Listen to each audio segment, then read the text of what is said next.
They're telling us that happiness is the natural normal state. If you're unhappy, it's a disease that can be fixed by treatment. That's attractive. I mean, who wouldn't like that idea that some kind of treatment can take away my unhappiness? But that's not the case. I mean, I wish it was. I was shocked to learn that these advocacy groups for mental health are funded by the pharmaceutical companies that produce the very medications that they're taking. Academics and therapists must fit this model to avoid career suicide, and the media tends to fit it because pharmaceutical companies are one of the biggest advertisers.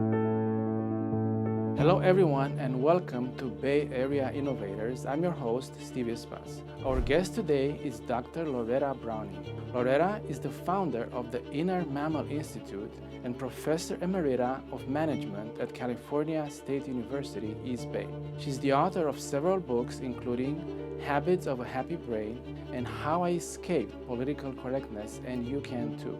Before teaching, she worked for the United Nations in Africa and is a graduate of Cornell University. Our topic today is unhappiness. What makes us unhappy, how normal it is, and how much it is of a cause for concern. Loretta, welcome to our program. Nice to be here. Great to have you here. So I'd like to talk about unhappiness in today's world.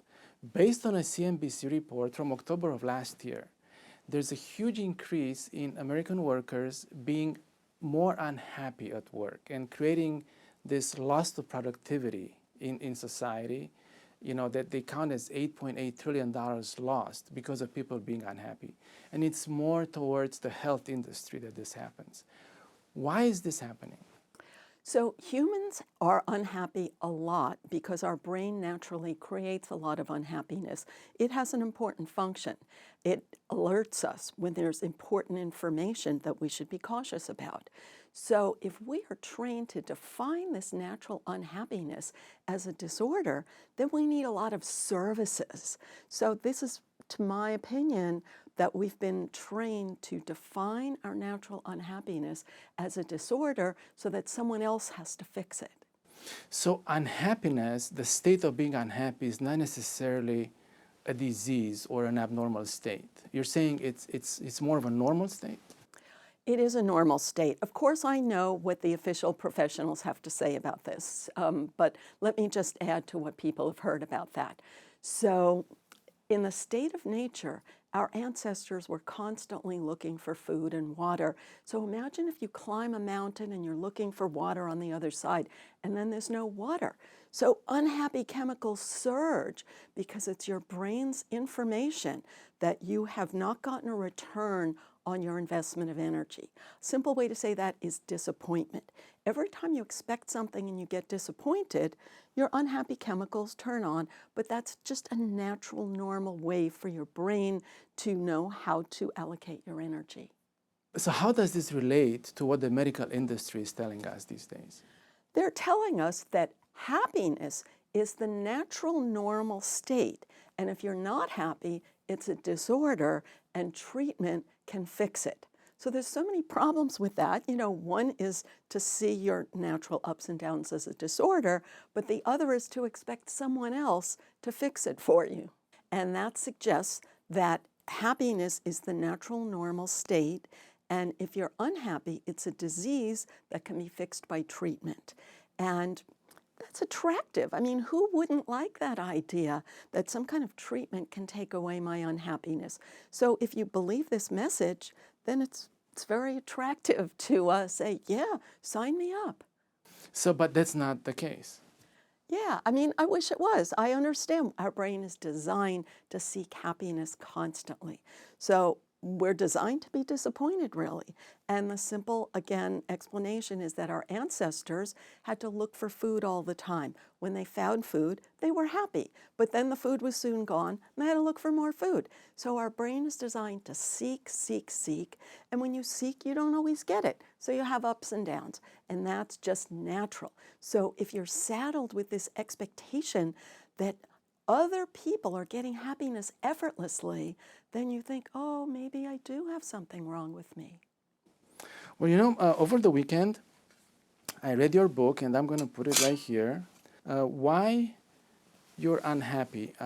Tell us more about the book, what you cover in the book, what makes the person happy or unhappy, and just what your experience is through writing it. Sure. So the subtitle, Why You're Unhappy, Biology versus Politics. So politics is a natural human process where we try to get support from others by telling people what they want to hear. So we all want to hear that happiness is the natural normal state. And this is sort of where we are now, is that we like politicians who say they're going to make us happy. We like professional services that promise to make us happy. We like medical services that promise to make us happy. And maybe we need to ask a little more questions about that and to question the very underlying model that we should be happy all the time or that we can be easily. Tell us more about the politics of being unhappy. You wrote about it in the book. What is it, what are the politics of being unhappy? Sure. So as I said, politics is telling people what they want to hear to get support. So most of our information about our brain and our emotions comes from medicine, academia, therapists, and the media. So I talk about the politics of medicine, the politics of therapy, the politics of academia, and the politics of the media. In each of these, we get reinforcement of this paradigm that says happiness is the natural normal state and unhappiness is a disorder. So that's why we all believe it, because all of our information sources are telling us that.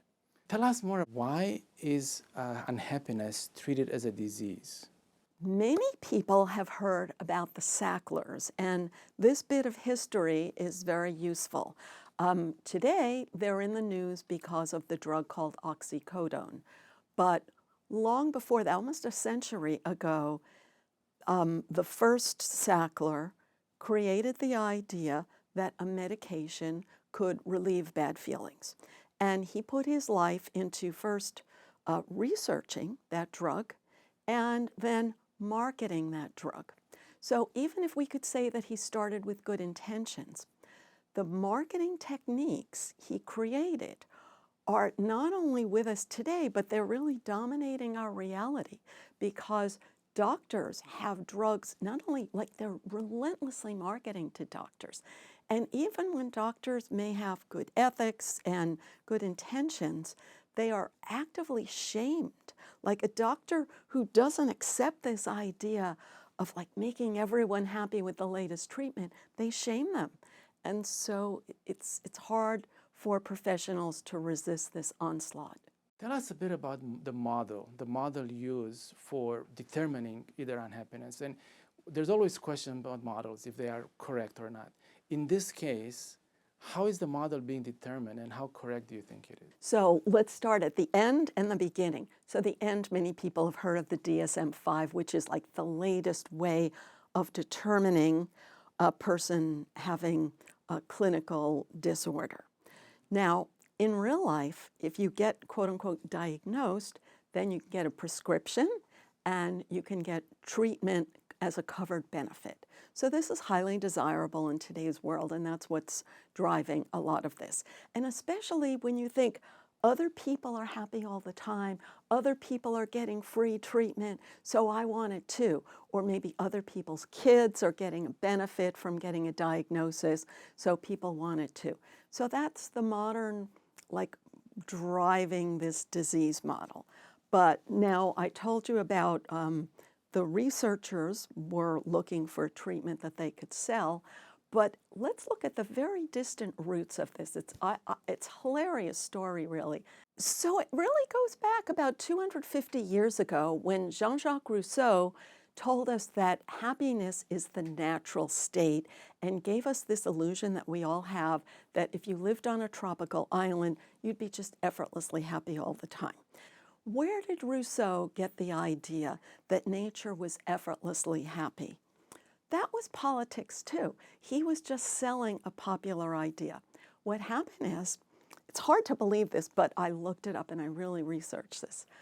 So at a certain point in the late 1700s, British ships sailed into the harbor, it sailed to shore in Tahiti. there was no harbor yet. The first British ships to land in Tahiti, the first French ship to land in Tahiti, naked girls literally rowed their canoes out to greet the sailors up close and personal. And so this was like shocking to people, and the news spread around the world like wildfire. And people said to themselves, like, how could this be? What is causing this? It was like a new information. And Rousseau concocted the idea that this is the natural state, and we would be enjoying this all the time if it weren't for that our civilization has deprived us of happiness and ruined everything. And that idea was so popular that it just dug deeper and deeper and deeper into all of our institutions of learning. And the actual reason for the girls to greet the sailors was that they were compensated, to put it in a polite way, and that their fathers and brothers wanted the compensation for themselves.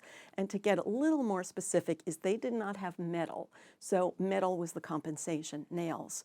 And so many nails were spent in this particular way that the ships practically fell apart. And that's partly how the word spread so quickly, is that ship captains would tell each other to load extra nails, because even though you try to hold the sailors back, they're going to steal the nails and the ships are going to fall apart. This is just history.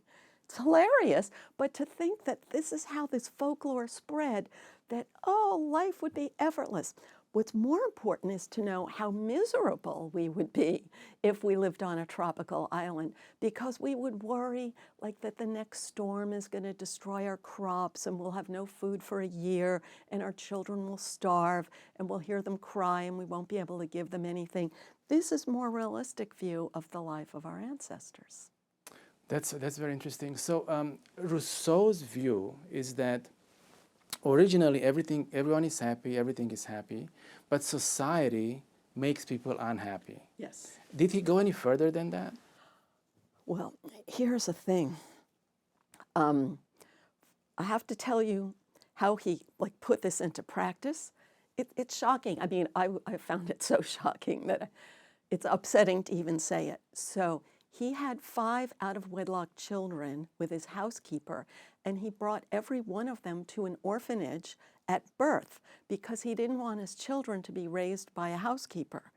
And so despite his lofty theories that were popular and made him an important intellectual figure, he was not living in any way that we would see as natural and healthy. Wow, it's amazing. And Karl Marx, I think, went further with this idea that society is the problem. Can you talk to us about that? Sure. So let's think Karl Marx is born after Rousseau's theory has been around for about 50 years. So he's born into this world where it is... Was Rousseau's theory accepted at that time, or it was just a fringe kind of theory? You know what? Like everything that's popular, it grows and it competes, because the competing theory, of course, is that life is hard and you have to work hard to stay alive. So that's not very popular. So on the one hand, like maybe religious institutions were not big embracers of Rousseau's theory, but slowly, slowly, you could see how each generation would be tempted and even lured by this idea, to put it in like the parlance of my generation in the 70s, like, you know, just strip off your clothes and live on a tropical island and you'll be happy every minute. So yeah, going back to Marx, did he take it further? Yeah. So Marx is born into this world where slowly over time, the cool people have more widely accepted this idea that nature is effortlessly happy and our society has ruined everything. And Marx then adds on this idea of, but we can get our happiness back by making a better society. Then we'll all be happy. We shouldn't allow this society to rob our happiness. We could create this perfect society where we'll go back to this natural state of everyone being effortlessly happy all the time. And thus was born communism, which most people don't know, but slowly over time in the late 1800s and early 1900s, it grew and grew to the point where by the 1920s, it was sort of like the norm of the intellectual world, like anybody who was anybody was a communist. And then when the Depression came, it was like, it became like an ethical thing, like I care about other people, so you must be a communist. Speaking of that, you also talk about Freud in your book, and I wonder, what did you learn from him? Yeah, this is so fascinating. This is the second book in which I wrote about Freud. So imagine now Freud coming along some years after Marx into this world where people are believing that nature is happy and civilization is the cause of all of our unhappiness. But Freud did something that I truly admire. He was looking into the physiological roots of how is it that we create this unhappiness physically. And that's sort of my jumping off point because I was raised in a very unhappy environment and my mother had theories about why she was unhappy. And in my little kid brain, I sort of questioned her theories, especially like if my mother said she was unhappy because of me, and my little kid brain thought, I'm not really sure that I was the cause of her unhappiness. So I think at a young age, I sort of had an awareness that our verbal explanations of our unhappiness are not the whole story. And that's what Freud said. Now, Freud went astray, so many ways, but at least we can thank him for saying, you know what, our verbal explanations of our unhappiness are not the whole story. And that's where I came in with studying the animal brain, which creates and manages the chemicals that cause our unhappiness. And animals don't have this verbal brain that philosophizes and makes up stories. And so I learned that our verbal brain and our animal brain are not well attached, let's say, and our verbal brain does not control our body. Our animal brain controls our body, and our verbal brain is just sort of trying to influence it the way a rider tries to influence a horse. In your book, you mentioned the 4 chemicals that affect the happiness of a person. Can you please go over them briefly and explain what each one does? Sure. I call them the happy chemicals: dopamine, serotonin, oxytocin, and endorphin. So I wrote my first book about them 12 years ago. And since then, this has become very popular and a lot of people are talking about it. But they're not talking about it from the animal brain perspective. They're talking about it from the popular perspective, which people want to hear, which is not at all what I said, which is the idea that you could have these happy chemicals all the time and you could, take a hot bath and have your serotonin. But what I explain in my books is that our happy chemicals evolved to reward survival behavior. So each of them is released in a very specific situation where in the world of our primal ancestors, that chemical motivates a step towards survival.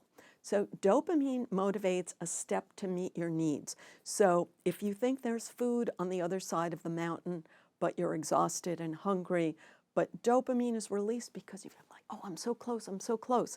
And that's the feeling we all love, whether you're doing some really difficult work or whether you're playing a stupid video game. It's that same like dopamine physical excitement. But once you got it, it drops. Exactly. And that's why unhappiness is part of life, because the happy chemicals are only meant to be released in short spurts, and they're not going to just go on all the time. And that's true for everyone, so it's not a disorder. And they have a purpose because you need to get food, or, no matter if it's in ancient times or now, you still need to get food. Exactly. You still need to take action to meet your survival needs. Now, in the modern world, we can meet our survival needs with so much less physical effort that we have all this extra energy, and we use it to meet social needs. And that's why the other 2 chemicals reward us for meeting social needs, and that's why we drive ourselves crazy over this stupid social minutia, because we have too much energy left over after we meet our need for food and water and firewood. So the social needs oxytocin and serotonin. So there are two different social needs. One is I want to be in a group, and the other is I don't want to be at the bottom rank of the group. I want to rise in the group. So oxytocin is the good feeling that I have the protection of a herd, and serotonin is the good feeling that I have the respect and the recognition and importance in the eyes of others. And the fourth one? The fourth one is endorphin, which is the body's natural opioid. It's triggered by real physical pain, and it's not designed to be on all the time. It's only designed to turn on you're injured. And so the idea of injuring yourself to trigger endorphin would be crazy because our body evolved to survive, not to hurt our survival.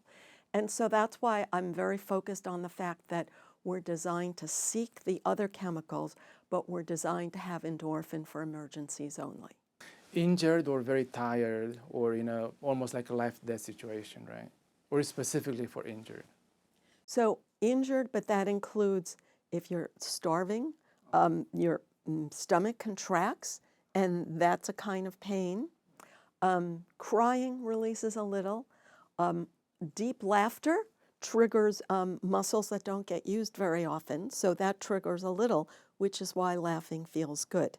And they say that like moving, you get a little bit. And so if you get up and move often, it's good, but to accept that a little bit is enough. But people want to chase this high, and there's this culture of I need this high, and so then they have to do more and more to trigger a lot of endorphin, and that's why I'm always so cautious on the subject. This is very important. I mean, I experienced this going hiking or running in the mountains. You feel like, wow, I've done 10 miles, but now I start feeling good, so I'm going to do more. To chase, like you said, to chase this feeling, and that could be dangerous. I didn't know that. Absolutely.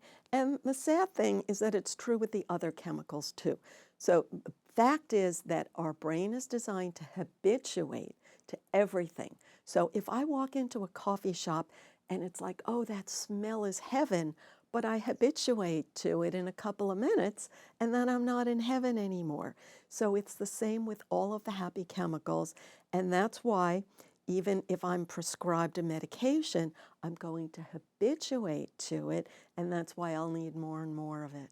Habituate means getting used to it. Yeah, and then it doesn't trigger the response that you're looking for, and so you seek and seek, you do things that may harm you to try to get more. So these medications function the same way. They provide a little bit of stimulant, and then you fall back into a depressed state, right? I won't say a depressed state because that has like legal and medical connotations. So I would say that you fall back into a dissatisfied state where you may go back to your doctor and say, I want something more, and then your doctor is sort of like legally and professionally responsible for giving you more and more, and then you get more side effects. So then you get more medications for the side effects, and it's very hard to withdraw from these medications. That causes new side effects, and people are not informed about all of this to the degree that they need to be once they start going down this road. Can that lead to drug abuse or drug use to extend these feelings or these experiences? Yes, it can. And of course, drug use has so many different causes, but to me, the core cause is this belief that you should be up all the time rather than saying, oh, every time I'm up, there's going to be a down. If I try to artificially boost my up, then the down's going to be even bigger, and I'm going to be even less skilled at managing it. So the skill of managing my ups and downs is what matters. I think one thing you explain well in your book is how if you're always in a state, in a complacent state, like quote, happy state, then you're not really careful. You're not careful. In ancient times, again, you have to be aware that someone may attack you or a lion may eat you. But even now, if I feel I'm complacent, something is going to happen. Somebody's going to honk at me. My kid is going to do something. You can't be in that complacent state, right? Otherwise, you're not going to be alert of what needs to happen. Well, people use the word complacent in different ways. So I'm not saying that you should be on guard all the time because that can lead to anxiety, and then people feel anxiety, they get diagnosed, they look for medication. So what I talk about is first we need awareness of threat, but our brain is inclined to be so hyper aware of threat that the minute your happy spurt is over, you rush back into your thoughts about threat. Something's going to go wrong with my job. Something's going to go wrong with my kid. And the reason we rush back into that is because the biggest neural pathways in our brain is where the electricity in your brain flows, and threats are what create the biggest pathways in your brain because that's our natural alert and self-protection mechanism. So what we need is the skill of steering away. Like the minute you have a free moment, if you start worrying, to say, oh, I'm flowing into a big pathway. It's just a pathway. It's not a real threat. And I can redirect the flow of my energy into something else. But you can only do that if you create the something else. So what is the something else? If you make it a quest for a high, the way teenagers learn to do, then you can have bad consequences in the long run. So instead, I call it neutral. So maybe this is what you're probably thinking of with complacent is if you think that a neutral gear, like a car, it's not zooming forward, it's not pulling back, but I'm in neutral. And the good thing about being in neutral is that then your brain is receptive to all information. Whereas when I'm in a high, I'm only looking for good information. And when I'm down, I'm only looking for bad information, just because that's how the brain works.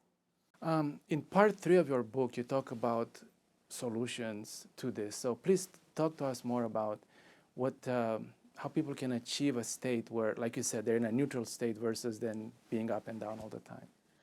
So we are all relying on neural pathways that we built in our childhood because they're so well developed, because that's what the child brain does.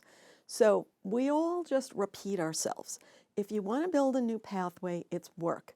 If you think of like what effort it would take to dig a new road, it's such hard work that you would just use the road that's already there. So first you have to take the willingness to build that new road. Then you have to design the new road so that you're not just digging everywhere, but you're focusing your effort on the new road. So the design comes from understanding the happy chemicals and what are the healthy ways of triggering them by knowing the job they do in nature. Then what's going to get me to dig that road toward the happy chemical that I've planned? And I talk about giving yourself treats in the same way that animals get treats in order to repeat a behavior and learn a new trick. And treats have a bad image in today's world, but really treats are what motivate a mammal, and we can motivate ourselves to do something new by giving ourselves small rewards for small steps. Anything else as far as solutions or as far as addressing these unhappiness that supposedly exists in society? So the solution starts first, I think, with self-acceptance. That to say, rather than saying, I have a disease and someone else needs to cure me, or to say my unhappiness is society's fault, is to say that my brain is creating natural unhappiness. So if I want to be happier, it's a skill that I can learn. And everyone since the beginning of time has been challenged to have to learn this skill. And it takes a lot of effort, but I'm so lucky that I have the time and energy to learn this new skill. So that's the first thing. And then the second thing is, it's so tempting to want to fix other people as much as you want someone to fix you, but then you want to fix the other person. You think, they're making me unhappy, so if I fix them. But the bottom line is that you really can't control someone else's brain, so you have to commit to, like, how can I be happy given the fact that the world is what it is? And the biggest thing about the world is that our brain naturally, we want to be special because that's when we get that little drip of serotonin. And there are 8 billion other people in the world that want to be special as much as me. And this is just a reality that we all live with. And so again, this the self-acceptance and the small steps and getting it where you can and then giving yourself a treat when you redirect your flow away from the negative toward the positive. You touched on this before, but why do people do not question the disease model enough or at all? Yeah, why do we not question the disease model? Because we're told that it's the science. And all through the book, I capitalize the, capital T, capital H, capital E, because we can all hear this in our mind. It's like they say, well, it's the science, which implies that if you don't agree with this, you're a stupid idiot, because science says this and only stupid idiots criticize the science. But the reality I learned from my husband, who's a scientist, he said, science is a discussion. So if they tell you that you're not allowed to discuss it, then they're not doing science. So anyone who says it's the science, they're really selling you a service. They're selling you their service. And they're not acknowledging that people who do the science are like debating and discussing and having all kinds of evidence. And some of the evidence is ignored because pharma isn't funding it, the media is not reporting it, academic psychologists can get canceled if they acknowledge it, and therapists will see their patients quit if you tell people what they don't want to hear. And I think you mentioned in your book also that researchers will be shamed if they come up with an opposite theory. Yeah, you're shamed, even called a hater, because identity groups have formed around various disease labels. Because people say, well, it's not my fault, it's my disorder. And that puts them in the one-up position, which sparks your serotonin. It gives you an identity group, which sparks your oxytocin. It gives you a solution, which sparks your dopamine. So people like having this diagnosis, and then they accuse you of being a hater and hating and harassing even people with the disorder if you even question the data around all their beliefs. And so I was shocked to learn that these advocacy groups for mental health are funded by the pharmaceutical companies that produce the very medications that they're taking. I was just very amazed to learn that. You wrote an article before about this culture of it's never my fault. It's either society's fault or it's someone else's fault for what I may be doing wrong. Is that related to Rousseau and Marx, or where is this theory coming from? Well, I think the core is like when you feel like something is your fault, it's both a good feeling and a bad feeling. So the bad part of it, when you feel like it's your fault, is like, I'm going to get criticized, I have to fix it. The good side of it, you think, maybe someone else will rescue me because it's not my fault. But then there's the bad side, which is, if I say it's not my fault, then I'm powerless. I can't do anything about it. I have to just wait for people to fix me. So I would really rather it be my fault, so then I know that I can take action and do something about it. But that view, unfortunately, is not popular because we've already sold people the idea that nothing is your fault, and apparently it's easier to sell therapy and psychology and services and media if you tell people it's not their fault. And blaming others. And blaming others. And it's easier to get votes if you tell people it's not your fault and blame others. And so all of the people we get our information from, they want to tell us what we want to hear. And so they're telling us things are not our fault. And we may like to hear that in the short run, but in the long run, it makes us feel like powerless victims and distracts us from the valuable path of investing our energy in building our own skills. Any final thoughts on how Americans can be happier? Final thoughts about how Americans can be happier.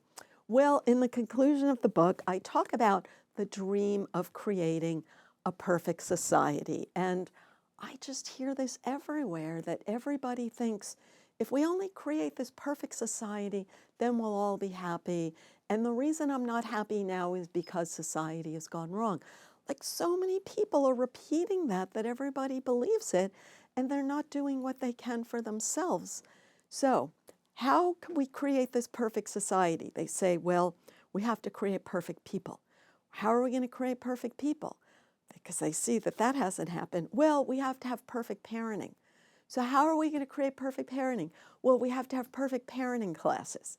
So in my book, I explain why it's just not a very realistic thing. So we're just much better off understanding that society will not be perfect, parenting will not be perfect, and our own neurochemistry will not be perfect, but we can build the skill of redirecting our brain so that whenever we feel bad, we can steer it. Loretta, thank you so much for your time. I appreciate being on our program. Thank you so much. Thanks for the great questions.